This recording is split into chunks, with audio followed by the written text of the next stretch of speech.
ধর্ম, রক্ষতি, রক্ষিত, এই তিনটি শব্দ কোনো সাধারণ বাক্য নয়। এটি এক শাশ্বত সত্য এবং এক গভীর জীবন দর্শন। এর অর্থ হলো ধর্মকে রক্ষা করলে ধর্মই আমাদের রক্ষা করে। এই প্রবচনটি যুগে যুগে মানুষকে নৈতিকতা, কর্তব্যপরায়ণতার পথে চলতে উৎসাহিত করেছে। ধর্ম সংস্কৃত শব্দ, ধৃ থেকে উৎপন্ন। এই শব্দটির অর্থ হলো ধারণ করা বা পালন করা। ধর্মকে একটি জীবন দর্শন হিসেবে বিবেচনা করা যায়, কিন্তু ধর্ম বলতে আমরা ঠিক কি বুঝি এবং কিভাবে আমরা তাকে রক্ষা করতে পারি? নমস্কার, আমি দীপঙ্কর মণ্ডল, আপনারা দেখছেন নবান্ন নিয়ন্ত্রণ। আজ আপনাদের সবাইকে স্বাগত জানিয়ে একটু ভিন্ন ধরনের আলোচনা শুরু করলাম। এই প্রতিবেদনটি আমরা গভীরভাবে আলোচনা করব এবং সমসাময়িক প্রেক্ষাপটে ধর্ম, রক্ষতি, রক্ষিত এই শাশ্বত বাণীর প্রাসঙ্গিকতা বিচার করব। তাই গোটা ভিডিওটা খুব মন দিয়ে দেখবেন। আজ আমরা চ্যানেলটি সাবস্ক্রাইব করার অনুরোধ করব না। আজ আমরা এই প্রতিবেদন লাইক বা শেয়ার করার কথাও বলবো না, কারণ যতদিন এই মহাবিশ্ব টিকে থাকবে, ধর্ম, রক্ষতি, রক্ষিত এই শব্দবন্ধটি ততদিন মানুষের হৃদয় স্পর্শ করবে। ধর্মের বহুবিধ অর্থ রয়েছে। ধর্ম শব্দটি সংস্কৃত থেকে উদ্ভূত এবং এর অর্থ অত্যন্ত ব্যাপক। ভারতীয় দর্শনে ধর্ম বলতে যা বোঝায় তা আমরা বিস্তারিত আলোচনা করছি। নীতি ও মূল্যবোধ, মানব সমাজে শান্তি শৃঙ্খলা বজায় রাখার জন্য যে নৈতিক নিয়মাবলী, সততা, অহিংসা, ধৈর্য, ক্ষমা, সহানুভূতি এবং ন্যায়পরায়ণতা আবশ্যক, সেগুলি ধর্মের মূল ভিত্তি। কর্তব্য, ব্যক্তি, পরিবার, সমাজ এবং রাষ্ট্রের প্রতি আমাদের যে দায়বদ্ধতা ও কর্তব্য রয়েছে সেটাই ধর্ম। যেমন একজন শিক্ষার্থীর ধর্ম পড়াশোনা করা, একজন শিক্ষকের ধর্ম জ্ঞান বিতরণ করা, একজন শাসকের ধর্ম প্রজাদের কল্যাণ সাধন করা। এর বাইরে সৎ কর্ম, অর্থাৎ ভালো কাজ করা, অন্যের উপকার করা, প্রকৃতির প্রতি সদয় থাকা, এগুলিও কিন্তু ধর্মের অংশ। প্রকৃতির নিয়ম কি? মহাবিশ্বের যে চিরন্তন নিয়ম বা প্রাকৃতিক শৃঙ্খলা, তাকেও ধর্ম বলা হয়। যেমন সূর্যের ধর্ম আলো দেওয়া, নদীর ধর্ম প্রবাহিত হওয়া। আত্মিক উন্নতি, নিজের ভেতরের সত্তাকে উপলব্ধি করা এবং আত্মিক শান্তির পথে আরও এগিয়ে যাওয়াও ধর্মের এক গুরুত্বপূর্ণ দিক।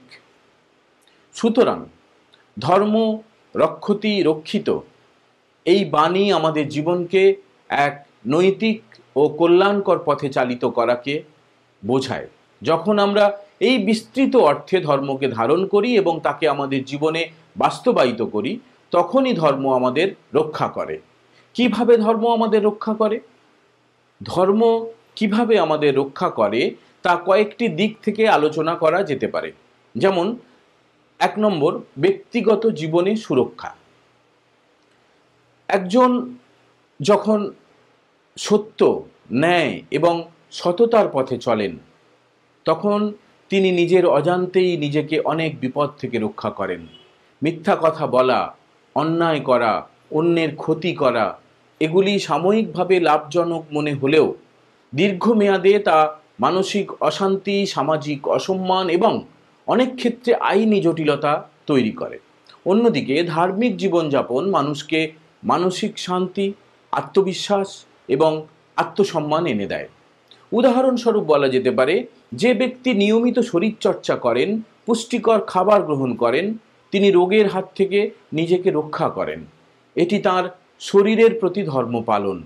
একইভাবে যে ব্যক্তি সৎভাবে অর্থ উপার্জন করেন, তিনি দুর্নীতির ফাঁদ থেকে নিজেকে বাঁচান এবং সমাজে শ্রদ্ধার পাত্র হন। 2 নম্বর, সামাজিক শান্তি ও শৃঙ্খলা। একটি সমাজ তখনই স্থিতিশীল ও শান্তিপূর্ণ থাকে যখন তার সদস্যরা ধর্মের পথে চলে, যখন প্রত্যেকে নিজের কর্তব্য পালন করে, অন্যের অধিকারকে সম্মান জানায় এবং সহমর্মিতার সঙ্গে জীবনযাপন করে। তখন সমাজে সংঘাত কমে আসে। চুরি, দুর্নীতি, হিংসা, বিদ্বেষ এগুলি সবই অধর্মের ফল। এই অধর্ম যখন সমাজে বিস্তার লাভ করে, তখন সামাজিক কাঠামো ভেঙে পড়ে এবং বিশৃঙ্খলা দেখা দেয়। এর বিপরীতে যখন মানুষ একে অপরের প্রতি শ্রদ্ধাশীল হয়, অসহায়দের পাশে দাঁড়ায় এবং ন্যায় প্রতিষ্ঠা করে, তখন সমাজ শক্তিশালী হয় এবং সকলেই নিরাপদ বোধ করেন। ধর্ম সমাজের মেরুদণ্ডের মতো। 3 নম্বর, প্রাকৃতিক ভারসাম্য রক্ষা। আমরা যে প্রকৃতির অবিচ্ছেদ্য অংশ, সেই প্রকৃতিকে সম্মান করা এবং তার ভারসাম্য রক্ষা করাও ধর্মের অংশ। অপরিকল্পিত নগরায়ন, পরিবেশ দূষণ, বন উজাড় করা, এগুলি সবই প্রকৃতির প্রতি অধর্ম। এর ফলস্বরূপ আমরা প্রকৃতির দুর্যোগ, জলবায়ু পরিবর্তন এবং পরিবেশগত বিপর্যয়ের সম্মুখীন হচ্ছি। যখন আমরা প্রকৃতির প্রতি আমাদের কর্তব্য পালন করি, গাছ লাগাই, জল সংরক্ষণ করি, পরিবেশ দূষণ রোধ করি, তখন প্রকৃতিও আমাদের রক্ষা করে, আমাদের জীবন ধারণের অনুকূল পরিবেশ বজায় থাকে। 4 নম্বর, মানসিক ও আত্মিক শান্তি। ধার্মিক জীবনযাপন মানুষকে মানসিক শান্তি এনে দেয়। যখন একজন ব্যক্তি সৎ ও ন্যায়পরায়ণ হয়, তখন তার মনে কোনো গ্লানি থাকে না। তিনি নির্ভয়ে জীবনযাপন করতে পারেন। অন্যের প্রতি ঘৃণা বা বিদ্বেষ পুষে রাখা মনের শান্তি নষ্ট করে। ক্ষমা ও ভালোবাসার অনুশীলন মনকে হালকা করে এবং আত্মিক উন্নতির পথ খুলে দেয়। যখন আমরা নিজের ভেতরের ভালো গুণগুলোকে লালন করি, তখন তা আমাদের ভেতরের শক্তিকে আরও বাড়িয়ে দেয় এবং জীবনে যে কোনো চ্যালেঞ্জ মোকাবিলায় আমাদের সাহায্য করে। বন্ধু, বর্তমান প্রেক্ষাপটে ধর্ম রক্ষিত একবিংশ শতাব্দীর এই দ্রুত পরিবর্তনশীল বিশ্বে ধর্ম রক্ষিত প্রবচনটি আরও বেশি প্রাসঙ্গিক হয়ে উঠেছে। প্রযুক্তির অগ্রগতি একদিকে যেমন জীবনকে সহজ করেছে, তেমনি অন্যদিকে নৈতিক অবক্ষয়, ভোগবাদ এবং স্বার্থপরতা অনেক বেড়ে গিয়েছে। তথ্য প্রযুক্তির অপব্যবহার হচ্ছে। কিভাবে? সাইবার ক্রাইম, ফেক নিউজ এবং অনলাইনে হয়রানি বর্তমানে একটা বড় সমস্যা। এগুলি তথ্যের প্রতি অধর্ম। তথ্যের সঠিক ব্যবহার এবং এর মাধ্যমে জ্ঞান বিতরণই কিন্তু ধর্ম। অর্থনৈতিক দুর্নীতি বেড়েছে। লোভ এবং দ্রুত ধনী হওয়ার আকাঙ্ক্ষা সমাজের একটা বিরাট অংশকে দুর্নীতিগ্রস্ত করে তুলেছে। সততার সঙ্গে অর্থ উপার্জন এবং ন্যায্য পথে ব্যবসা করাই কিন্তু ধর্ম। পরিবেশগত সংকট দেখা দিয়েছে। পরিবেশ দূষণ এবং জলবায়ু পরিবর্তন এখন বিশ্বব্যাপী সংকট। এই সংকটের মোকাবিলায় প্রকৃতির প্রতি আমাদের কর্তব্য পালন করা আবশ্যিক। এছাড়াও যেটা বলতে হবে, সম্পর্কের অবক্ষয় হচ্ছে। পরিবারে, সমাজে এবং আন্তর্জাতিক স্তরে সম্পর্কের অবনতি হচ্ছে। পারস্পরিক সম্মান, বিশ্বাস এবং সহনশীলতা ধর্মীয় মূল্যবোধের গুরুত্বপূর্ণ অংশ, যা এই সম্পর্কগুলোকে রক্ষা করতে পারে। এই চ্যালেঞ্জগুলির মোকাবিলায় ধর্ম রক্ষিত এক শক্তিশালী বার্তা দেয়। এটি মনে করিয়ে দেয় যে কেবল আইন বা সরকারের দ্বারা সমাজকে রক্ষা করা সম্ভব নয়। প্রতিটি ব্যক্তির ব্যক্তিগত নৈতিকতা এবং দায়িত্ববোধ অপরিহার্য। যখন সমাজের প্রতিটি সদস্য নিজেদের ধর্ম পালন করবে, তখনই এক সুস্থ ও স্থিতিশীল সমাজ গড়ে উঠবে।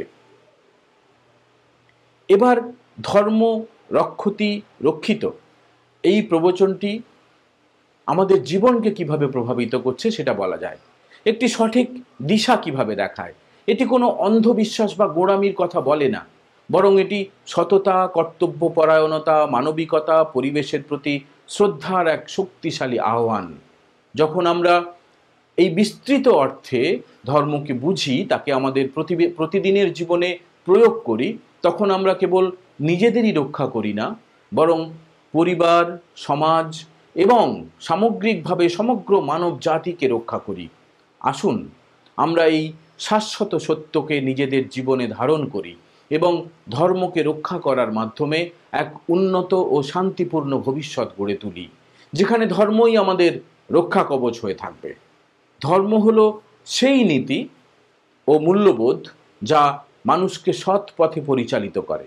এটি ব্যক্তি ও সমাজের মধ্যে সম্প্রীতি ও শৃঙ্খলা বজায় রাখার জন্য একটি নৈতিক কাঠামো প্রদান করে। ধর্ম রক্ষতি রক্ষিত উক্তিটি শ্রীমদ্ ভাগবত গীতা এবং মনুস্মৃতির মতো প্রাচীন ভারতীয় গ্রন্থে বারবার প্রতিধ্বনিত হয়েছে।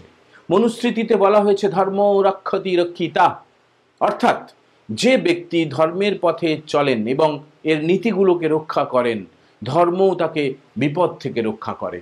এটি একটি পারস্পরিক সম্পর্কের কথা বলে। ধর্ম মানুষের মধ্যে একটি অবিচ্ছেদ্য বন্ধন। ধর্ম রক্ষার তাৎপর্য, ধর্ম রক্ষা করার অর্থ ন্যায়, সত্য, সহানুভূতি এবং মানবিক মূল্যবোধের প্রতি আনুগত্য।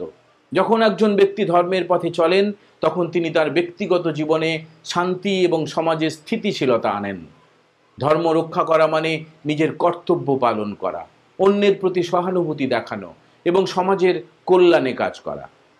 একজন ব্যক্তি যদি সততা ও ন্যায়ের পথে চলেন, তবে তার এই আচরণ সমাজে ইতিবাচক প্রভাব ফেলে। তার সততা অন্যদের প্রভাবিত করে এবং সমাজে বিশ্বাস ও সৌহার্দ্য গড়ে ওঠে। এভাবে ধর্ম রক্ষার মাধ্যমে একজন ব্যক্তি নিজেকে এবং তার সমাজকে রক্ষা করেন। ধর্ম রক্ষতি রক্ষিত। আধুনিক বিশ্বে যেখানে বৈষয়িকতা, প্রতিযোগিতা এবং স্বার্থপরতা প্রাধান্য পাচ্ছে, সেখানে ধর্ম রক্ষতি রক্ষিত উক্তিটির প্রাসঙ্গিকতা আরও বেশি করে দেখা দিয়েছে। আজকের সমাজে আমরা দেখছি যে নৈতিকতার অভাবে সমাজে অরাজকতা, দুর্নীতি এবং অস্থিরতা বেড়েই চলেছে। এই প্রেক্ষাপটে ধর্মের নীতিগুলো পালন করা ব্যক্তি ও সমাজের জন্য একটি নিরাপদ পথ হিসেবে কাজ করতে পারে। ভারতের স্বাধীনতা সংগ্রামে জাতির জনক মহাত্মা গান্ধী অহিংসা ও সত্যাগ্রহের ধর্ম পালন করেছিলেন। তিনি ধর্মের নীতি রক্ষা করেছিলেন এবং ফলস্বরূপ তিনি ও তার আন্দোলন জনগণের সমর্থন পেয়েছিল, যা ভারতের স্বাধীনতার পথে গুরুত্বপূর্ণ ভূমিকা পালন করেছিল। একইভাবে রাজ্যের বিরোধী দলনেতা শুভেন্দু অধিকারী সরকারের ভুলগুলিকে চোখে আঙুল দিয়ে দেখিয়ে দিচ্ছেন। তিনি তাঁর ধর্ম পালন করছেন। ভবিষ্যতে বিজেপি ক্ষমতায় এলে তাঁরা কি করবেন, শুভেন্দুবাবু সেই দিকেও নির্দেশ দিচ্ছেন। ধর্ম রক্ষতি রক্ষিত একটি কালজয়ী উক্তি, যা ব্যক্তি ও সমাজের জন্য একটি পথ নির্দেশক হিসেবে কাজ করে। ধর্ম পালনের মাধ্যমে আমরা নিজেদের এবং আমাদের সমাজকে রক্ষা করতে পারি। এটি আমাদের শেখায় যে নৈতিকতা, সততা এবং কর্তব্যপরায়ণতা জীবনের প্রতিটি ক্ষেত্রে গুরুত্বপূর্ণ। আধুনিক বিশ্বে এই উক্তিটি আমাদেরকে নৈতিক পথে চলতে এবং সমাজে ইতিবাচক পরিবর্তন আনতে উৎসাহিত করে। তাই আমাদের প্রত্যেকের উচিত ধর্মের প্রকৃত অর্থ বুঝে এর নীতিগুলো পালন করা, যাতে আমরা একটি সুন্দর ও ন্যায়ভিত্তিক সমাজ গড়ে তুলতে পারি। সবাই ধর্মের পথে থাকবেন। আজকের আলোচনা আমরা এখানেই শেষ করলাম। জয় গুরু, জয় হিন্দ, বন্দে মাতারাম।